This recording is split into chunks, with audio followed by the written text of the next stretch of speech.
Today we're going to Israel, where a declaration affirming America's commitment to Israel's security. That's what President Biden and Israeli leaders are announcing today. In an interview broadcast on Israeli media, the president said that as a last resort, he would use force to stop Iran from getting a nuclear weapon. Critics claim the president has been too soft on Iran since taking office. They also say it could be too late to prevent the regime from becoming a nuclear power. Chris Mitchell brings us the latest from Jerusalem. On day one of President Biden's trip, he declared his loyalty to Israel. The connection between the Israeli people and the American people is bone deep. It's bone deep. On Thursday, the meeting between President Biden and acting Prime Minister Yair Lapid resulted in what they call the Jerusalem Declaration, a strategic partnership between the two countries. Prime Minister Lapid believes the relationship will affect the region. From here, from Jerusalem, the eternal capital of the State of Israel, you will travel to Saudi Arabia. Your visit to Saudi Arabia is important for Israel and for the entire region, for our security and for the future and prosperity of the Middle East. The Jerusalem Declaration is seen as the centerpiece for Biden's visit. While it includes wording about using all elements of national power to prevent Iran from becoming a nuclear power, some question whether the Biden administration has been confronting Iran or courting Iran. We are 18 months into the U.S. administration, into Joe Biden's presidency. He has been engaging the Iranian regime in the Vienna talks, trying to re-enter the 2015 JCPOA Iran deal to no success. This is the common link throughout the region with the moderate states, that they are all being threatened by the Iranian regime. And the real question hanging over his head is if he's going to address this threat in a serious way. Israel's Channel 12 asked Biden about former statements that he would not allow Iran to get a nuclear weapon. Does that also mean, sir, that you would use force against Iran? Is that what that means? That was the last resort, yes. CBN News contributor Ellie Koenig points out that since Biden entered the White House, Iran has only moved closer to getting a nuclear bomb. It's exactly what's taken place in these last 18 months. As the U.S. has been engaging in these indirect negotiations through Russia and China, believe it or not, with the Iranian regime, the Iranians have advanced their nuclear capabilities. They've also advanced their ballistic missile testing. They are just becoming more of a threat to the region and also to the United States. In addition to Iran, the Israeli-Palestinian conflict is the other major issue. Friday, President Biden is scheduled to meet Palestinians at the Augusta Victoria Hospital, a location critics say undermines Israeli sovereignty. Joe Biden has indicated, or the White House has indicated, that he'll be visiting a site in Jerusalem, Israel's capital, where he will not permit Israeli officials to attend, where he will meet with the enemies of Israel, those who continue to be terrorist enemies of Israel, and not allow the Israeli officials to be there. That's actually outrageous. ACLJ senior advisor Jeff Balaban says President Biden brings his own history to this week's visit. As Joe Biden did when he was vice president, and as President Obama did, it treats the presence of Jews in Jerusalem, in Judea and Samaria, as though Jews are interlopers, as though Jews are occupiers, as though Jews don't belong there. In fact, as though Jews are criminals. Tonight, President Biden will attend the opening of the Maccabee Games, known as the Jewish Olympics. And Friday, he meets with Palestinian President Mahmoud Abbas, and then on to Saudi Arabia to meet with the Crown Prince. Gordon? Well, Chris, the Jerusalem Declaration is being called by the administration the centerpiece of his Israel trip. Tell us more about it. Well, Israel's being designated as, quote, a special country, and I think only Great Britain has a similar kind of designation. It affirms the memorandum of understanding that was signed years ago, where the U.S. committed $38 billion of military support to Israel over 10 years. It replenishes the stockpile of the Iron Dome with $1 billion. That comes from that May 2021 war between Israel and Hamas. And it also recognizes what they call the regional infrastructure of cooperation between Israel and the Gulf states in the region. And as someone said about the Jerusalem Declaration, it's sort of like a renewal of wedding vows between the two countries. Well, given the renewal of wedding vows, it seems odd that he's meeting only with Palestinian leaders and doing that in East Jerusalem. And so is that a declaration that Jerusalem is not the undivided capital of Israel? Is he going against the very vows he's making? That's exactly right. It's almost like there's another suitor at the altar right now, Gordon. He was, by the way, President Biden, he has a history of this. Back, the Resolution 2334 in December 2016, that was when the United States abstained about a resolution that didn't recognize Jewish sovereignty in East Jerusalem.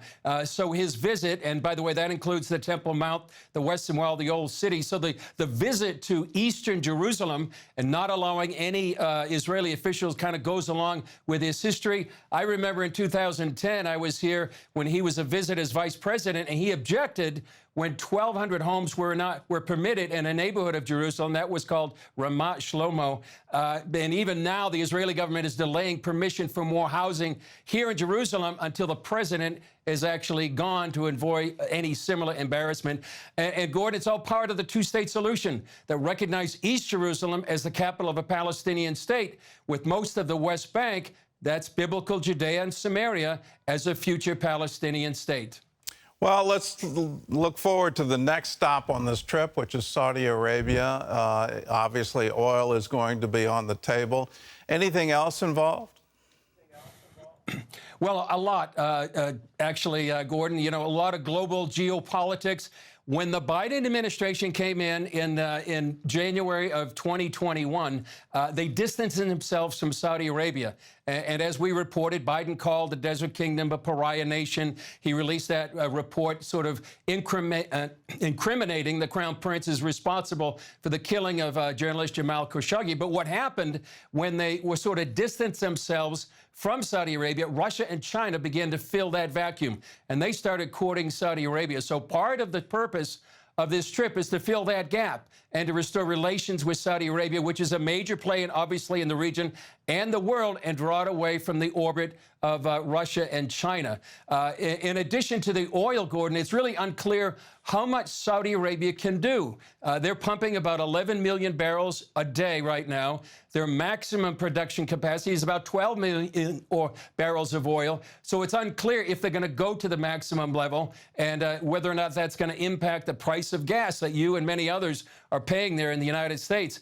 And some feel that maybe instead of going east to Saudi Arabia, Biden should have gone west to places like Midland, Texas, and South Dakota to increase oil production in the U.S. Oh, well said. I will say that our gasoline is cheap compared to what you're paying in Jerusalem. Let's look at Iran. If we're concerned about Saudi Arabia going into the orbit of Russia, Iran is clearly in the orbit of Russia. They're now sending drones and military technology to Russia to aid Russia in the war in Ukraine.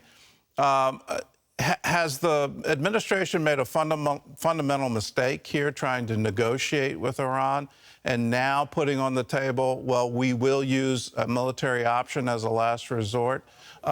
What is the timing for that? And is he really serious that he would declare war against Iran to stop them from developing a nuclear weapon? The timetable is very critical, like you mentioned, Gordon. And in addition, I'll mention not only is Iran sending drones to Russia, but also Vladimir Putin is visiting Iran next week. And so that's an interesting alliance that seems to be growing. Now, the timetable is a question of, Israel is looking at Iran right now. They're producing high enriched uranium. About 1,000 high-speed centrifuges are online now. And the IAEA doesn't have eyes on the ground right now. So right now, Israel's looking at two ways. They're looking at the progress of Iran's nuclear program. They're also looking at what the U.S. is doing or allowing Iran to do. And will it re-enter the Iranian nuclear deal? That would give billions of dollars to Iran and mainly guarantee, many people believe, that it would become a nuclear power. And in addition, and we talked about this with former Israeli ambassador to the U.S., Michael Oren, will the U.S. give Israel what it needs if they want to have a military attack? That means air refuelers, maybe bunker-busting bombs. And so that's the question many people are asking. They believe that maybe for the last year and a half, the Biden administration has really been all carrot, no stick. And one Israeli official was quoted as saying, Iran is playing for time as they go through this negotiations. And as long as they believe time is on their side, just like the Rolling Stones song, they won't have to make any concessions. Well, the reason time is on their side is that once they acquire a nuclear weapon, it's game over. Then military options are off the table because the retaliation with a nuclear weapon would be overwhelming. I have to say, is this too little, too late? Has Israel taken the military option off the table? Have they already said we will not strike Iran and try to deny it a nuclear weapon? Have they already done that? No, they haven't, Gordon. In fact, I would say just about an hour ago during the press conference with Yair Lapid and President Biden, that was the one statement that Yair Lapid made definitively. He said that the free world, the West, needs to have a credible military option on the table. That will be the only thing that will stop Iran. And he said also that diplomacy is not enough, that words are not enough. He said that in the presence of President Biden, who really puts diplomacy as the #1 way to stop Iran. So, no, Israel still has the military option on the table. All right. Well, Chris, thanks for the insight and thanks for joining us. And please stay safe in Jerusalem.